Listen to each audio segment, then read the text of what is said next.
Hello, Joshua here. And Kat, welcome to our channel, J&K Go Global. That is our working channel name right now. We don't know if it's going to shift. It may, but that's what we're going for right now, or going with right now. We've had a few people ask us on different platforms why we chose Cambodia for our destination, and it gave me an idea of I thought it would be really good to have different, in a series, have different subjects and let you know like a little bit about what we had to do to prepare to come here, what our travel was like, and then what we had to do once we arrived. Josh came out before I did, so we're going to start off with Josh's journey. He is going to explain to you like what his approach was, maybe even starting with why he decided to even go abroad. That would help, and that way you guys can have a little bit of a better understanding as to how we arrived to our decision, in case it's something that you would like to entertain in the future. Josh, he's going to start off this series, and we're going to learn a little bit more about Josh's journey and how we, the first steps on how we decided on Cambodia. I intentionally did not prepare for this because I thought it would be much more natural and hopefully relatable if I just tell my story. So basically, I guess I'll start with, and without going too much into detail, this is going to be more of an overview, and then I can do more details maybe in a later video. Started us on this journey, and my part of the journey was we had a pretty major emergency situation that really threw a monkey wrench into our plans. We were in Oregon for our daughter's college graduation, which is also important to note because our daughter graduated college with plans to go to Europe, and our son was in college, so we were already in a mindset that our kids didn't need us around as much and probably didn't want us around as much as they did previously, so explore new ideas and new things. But our first plan ended very quickly due to that emergency, which maybe we'll probably talk about in detail at a later date.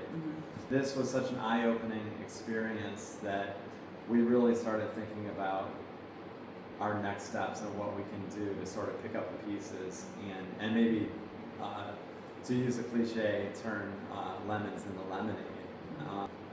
And I'm a big YouTube fan. I know we're posting a video here, but I love watching YouTube videos. And I was really into like alternative lifestyle videos and travel videos. And I had wanted to move to Thailand when I first met Kat. And I was going to move to Hawaii. Decades ago. Yeah, she was moving to Hawaii. I was moving to Thailand, and then we met.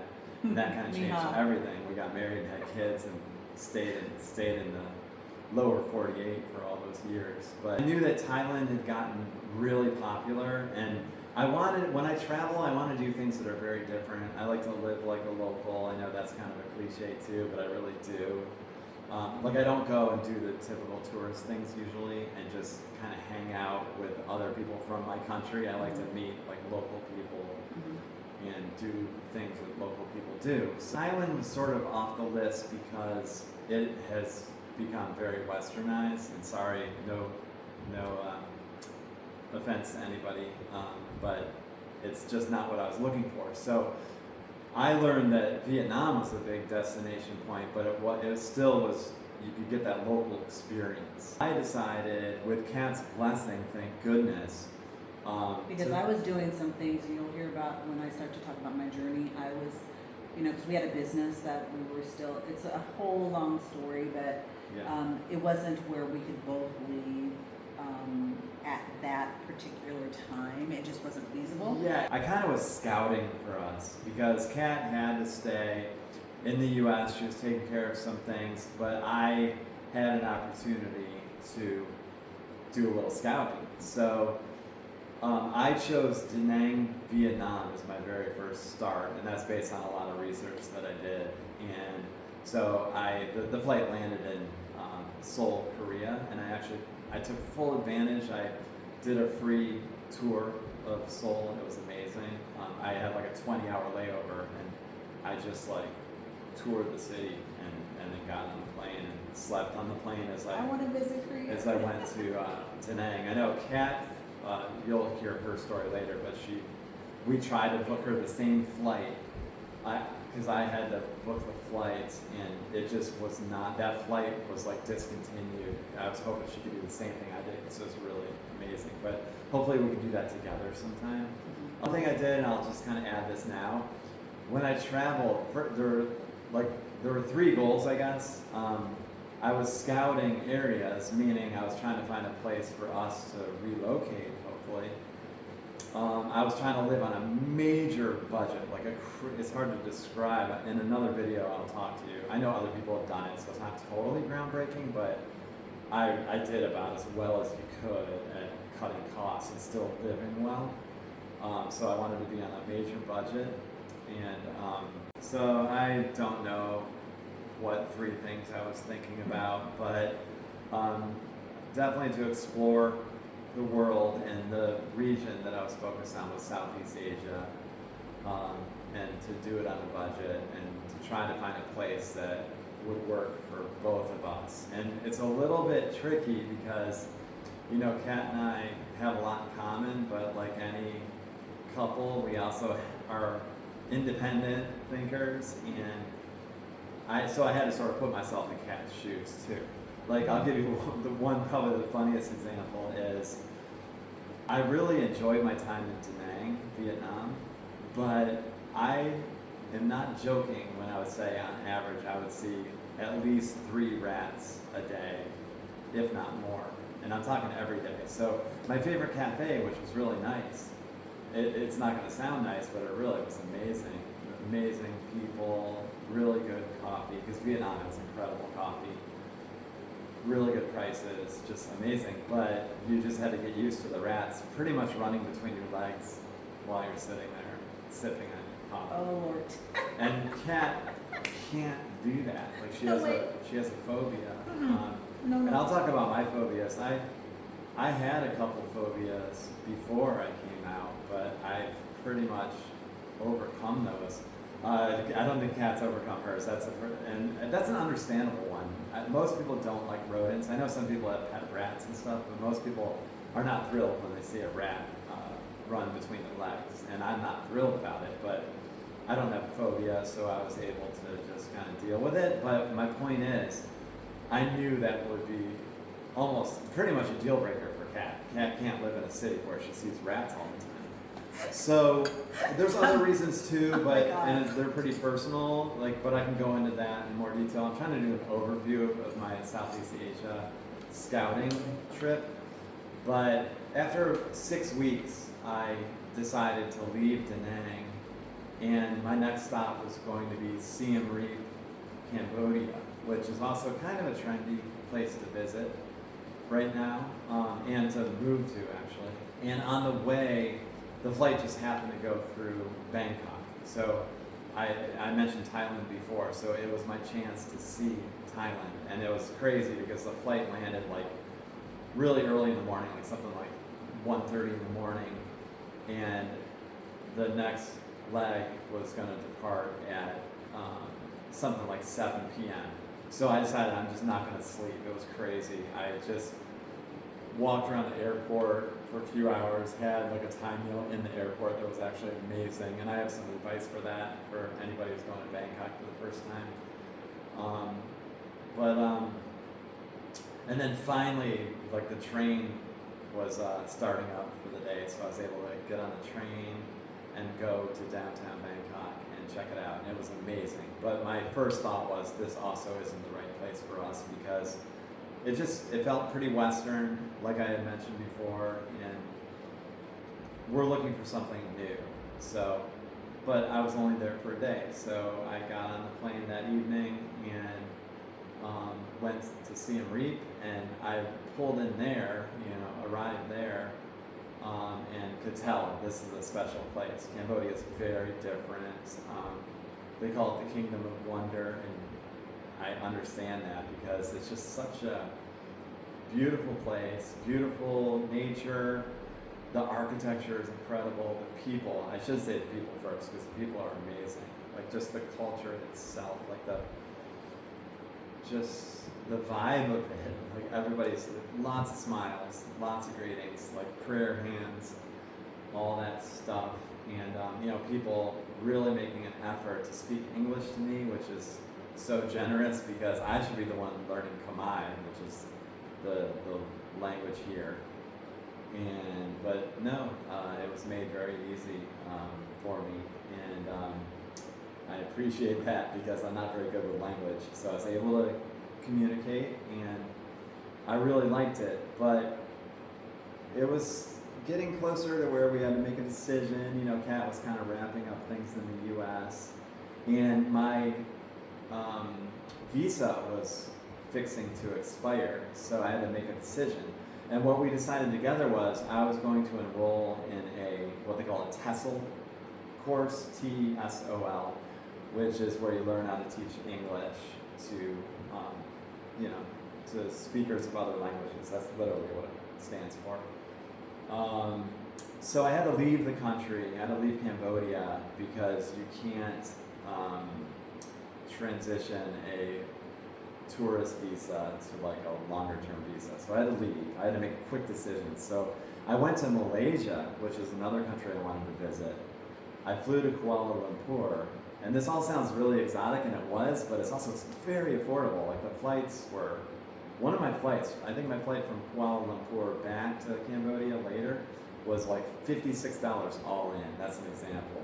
And I stayed in a pod hotel in Kuala Lumpur that was like $10 a night, like right in the downtown area. Like in one of those little, maybe you've seen them in movies, like they're pretty popular in countries like Japan. But there was one in Kuala Lumpur, pretty interesting. And then I traveled through the country. I knew pretty quickly that it wasn't the right place for us to live, and again, that's more of a personal decision. I can go into more detail about that later. A lot of people love it. It's very trendy right now to live in Malaysia, and you'll see a lot of people saying that it's the best country to go to right now in Southeast Asia. So I understand that, but I just knew that it wasn't really for us for a few different reasons. But I did Kuala Lumpur. I went down to Penang, which is incredible. Like Kat and I need to go there on a vacation because it's like a romantic, artistic place. I saw tons of monkeys at a botanical garden, just kind of cruising around. It was incredible. And then on the way back, I stopped in Ipoh, which is another city that's between Kuala Lumpur and Penang, the island. And so I experienced all that, but then I had to get back on a plane and fly back to Cambodia for my TESOL course. And that flight went to Phnom Penh, which is the biggest city in Cambodia. It's the capital. I was very nervous because I really liked Siem Reap. I made friends in Siem Reap, and Siem Reap is a smaller, quieter city. And it's near Angkor Wat, which is this incredible complex of temples. It's almost like going to see like the pyramids. It's on that level of wonder. And I did that for one day. Like I didn't do much because I was on a major budget. I was just trying to again, scout out the areas, sort of immerse myself in the local community to see if it was a place for us to live. And I always was thinking, I can't do this because I want to wait until Kat's here so we can do it. And we still haven't really done this stuff. We're waiting until we get settled in our new home, and then we plan on doing a lot of these things. But there were a few things I had to do. I had to go to Angkor Wat for one day. Normally you get a 3-day pass and you do the full thing, but I did sort of the cheapest, quickest experience. But it's you can't go to Siem Reap without going to Angkor Wat. It's right next to it, and it's almost why that city exists. So I did that, and that was incredible. Flying, I'm kind of getting out of order, and I told you I didn't prepare for this, so sorry if it's all over the map. But I flew from Kuala Lumpur directly to Phnom Penh. I was nervous about Phnom Penh because a lot of people in Siem Reap say, oh my God, you're not going to last in Phnom Penh. It's this huge, crazy city. They're when you're talking on your phone, someone's going to drive by on their motorbike and grab the phone out of your hand. And you go to use an ATM machine, and it's going to be a fake machine that's going to steal your card and steal your money, all this stuff. And everybody was talking trash about Phnom Penh, but I was still open-minded, and I got there and pretty much fell in love with it from the first minute. I literally did. Just the airport, you land in the airport, which is an amazing new airport, and then I actually took a bus. I tried it. This is an example of living like a local. I paid 35 cents to get from the airport to downtown Phnom Penh, whereas a lot of people hop in a taxi for like 20 or 30 bucks. I paid 35 cents. I was trying to save money and live like locals. I actually met some people on the bus, and I'm still in touch with them on WhatsApp. One, I barely mentioned them in the cat, but hopefully we'll see them again. A woman from China and her boyfriend from Pakistan. This is the kind of international types of people that you meet. And she's a singer. She's a fairly famous singer in China, and they were really nice, and we connected on WhatsApp, and hopefully we'll reconnect, where Kat can meet her, because Kat's a singer too. I fell in love with the country right away. The food is so good. Well, I'd already fallen in love with Cambodia, but I fell in love with Phnom Penh, because it's just, there's so much going on here. The architecture is incredible. The people are super friendly. If I can interject, because we'll talk about this later, but when Josh is he is saying how people are warning him about things, but we'll share positive things that have happened here, where you're just it's insane. We're just literally in the U.S. that would be gone. In the U.S. that would be. Well, the driver, taxi driver, whatever, would be well, you're on your own, and it's definitely culturally different here, and it's definitely, because I'm a village person, and it's definitely a village person, and where a smile goes a long way if you're a foreigner, because you are a foreigner, you're not a resident, any of that, so it goes a long way when you're here, and they appreciate the courtesies that you give them, and I just haven't felt the same kind of wariness, as some of the things we were warned about. Yeah, Kat will share that with you, and then right before she came out, as one example, I was in the busy city, Phnom Penh, and I was looking up at a tree trying to figure out what was growing. I saw some fruits and I wasn't sure, and it turns out there were mangoes. And I think it was a security guard. He saw me looking, so he's like, wait 1 second. And he went and got this long pole, and it turns out it was a tool for removing mangoes. And he removed a couple of mangoes and gave them to me. And it's try that in New York City. I hate to bash other places, but I just don't recall having that kind of experience in Western cities. Yeah. I know maybe that, not New York City, but somewhere that has trees where they have fruit. People would definitely be I don't care if it's hanging over the sidewalk, it's mine. Yeah, it's just a different mentality. Yeah.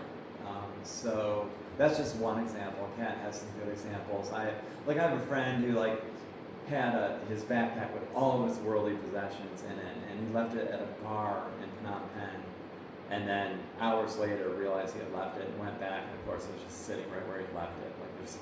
It's and again, don't forget, I was warned, people are gonna rip the phone out of your hand, and there are issues. I think I've had no issues, but I know that I do know somebody where they did have their phone stolen, so you need to be smart about it, but it's so rare, and to me there's always exceptions, but the general vibe is everybody's incredibly friendly and generous. And then with a few exceptions, I've had a few cranky tuk-tuk drivers or whatever, every once in a while, but that's just, there's always going to be a few exceptions no matter where you go, but the general vibe is amazing. Okay. So, yeah. Cool. Well, that's a little, not really short synopsis, but a synopsis of Josh's journey, how we got here, and the next one in the series is going to be my journey. We will definitely get into specifics about what we had to do before coming, traveling abroad, the things we had to do as far as documentation, things like that. That's going to be part of the series. So if you want to learn more about that, you can always message us. But please, if you are liking Leave this comments content, down below. What yes, do they say? comments Subscribe, like, comment, smash subscribe. the subscribe, yeah, whatever. Gently Just tap. please, we would love it if you are enjoying our content. Please consider subscribing. We are trying to make a go of this channel. That's going to be embracing even more of what we're doing here. But we would love it if you would subscribe. You can find us on IG also. So that's going to be down in the down below in the description. And yeah, thank you so much for watching. Any questions? Like, feel free to ask questions in the. Oops, my shirt's coming off. Feel free to ask questions in the comments, and we'll answer. We'll try. All right. See you number 2.